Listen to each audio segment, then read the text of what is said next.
Yo, what is up, it's Gab, and you are now watching Gala ni Gab. So today, pag-uusapan natin ay itong dalawa. Isang sasakyan, sa motorcycle. We'll talk about two things, safety and speed. Yung isa, makakarating ka na safe. Yung isa, makakarating ka na mas mabilis.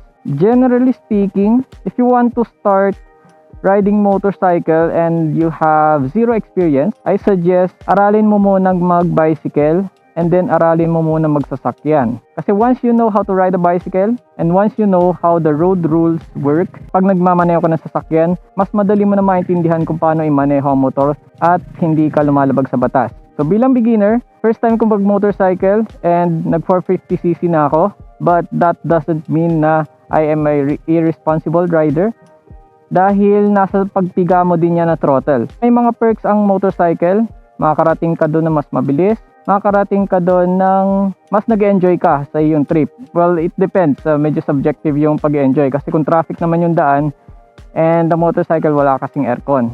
On the other hand, dito sa sasakyan, kahit traffic, meron ka naman aircon and meron kang sound system, pwede ka mag-music, pwede kang makipagkwentuhan sa barkada mo kasi pwede silang sumakay sa sasakyan mo. So, those are the perks na nakasasakyan ka. Yun nga lang, pag traffic, hindi ka makakarating doon na mas mabilis kasi maghihintay ka talaga na gumalaw yung traffic. Okay, now let's talk about safety. Ang motorcycle, kahit anong ganda pa yan na motorcycle, ay motorcycle pa rin.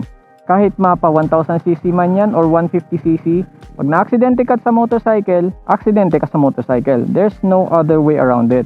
So, ang pinaka-safety gear mo ay iyong helmet, gloves, padded jacket, saka yung boots, and your pants. Ikaw yung pinaka-safety feature ng motorcycle.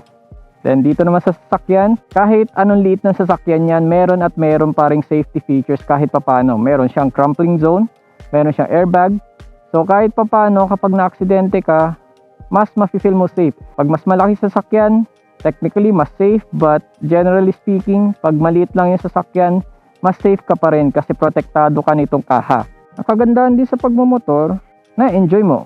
I mean, technically, pwede ka din mag-enjoy sa sasakyan but it's not the same riding a motorcycle.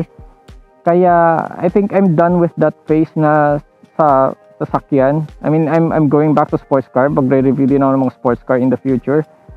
But for now, I'm just focusing on riding a motorcycle. So, yun lang. Very quick vlog lang, guys.